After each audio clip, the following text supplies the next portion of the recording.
Hi, my name is Yara Ghazali, and today my question is, to what extent do video games lead to social connectivity in adolescence?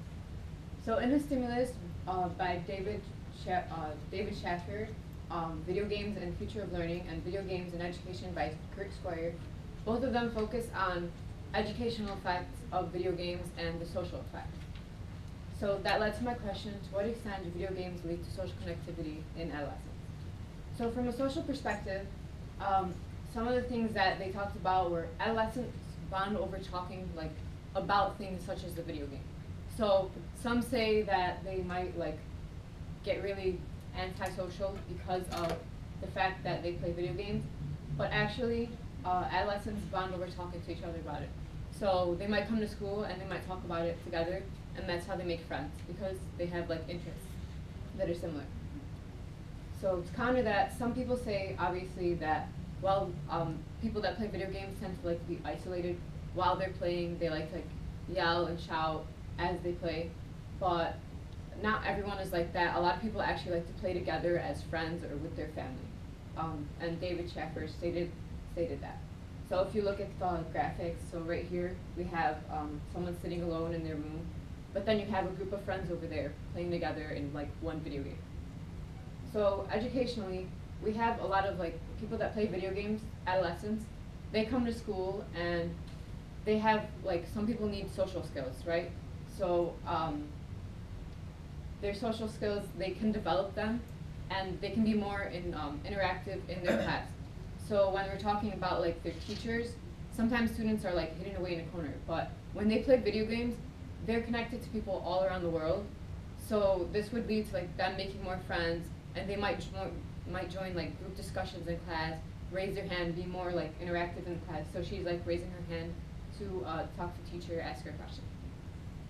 Some people say that they tend to play the more they play video games, a lot of people get addicted. It's in human nature, and so once they start playing, they play for long hours, and this leads to them not focusing more on their schoolwork.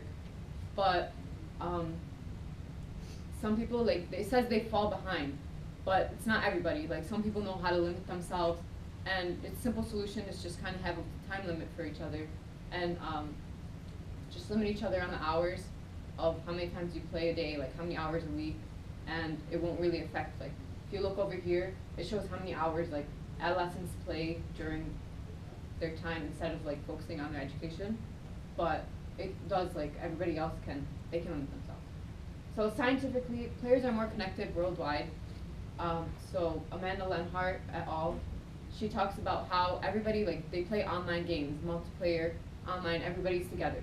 So it showed in one study by the Pew Research Center from Amanda Lenhart that 50% of gamers, 52%, play multiplayer online, and they're more connected together.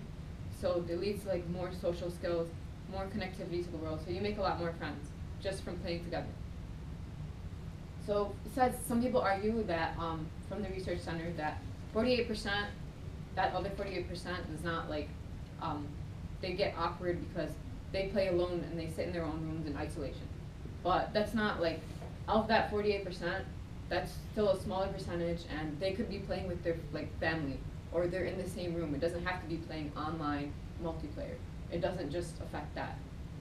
So in the end, video games, they don't have harmful effects. That Lynn and Lepper in 1987, they did a study, and it said that overall they don't have negative or harmful effects. So to help minimize any negative effects that anyone can come up with, adolescents can limit themselves on the hours they play during a game or who they play with. So it helps lessen the effects of anti-socialization.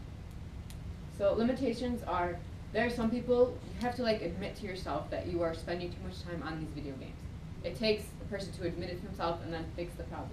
But once you fix the problem, you can identify it, accept it, and limit yourself in the hours, and it won't have that bad of an effect.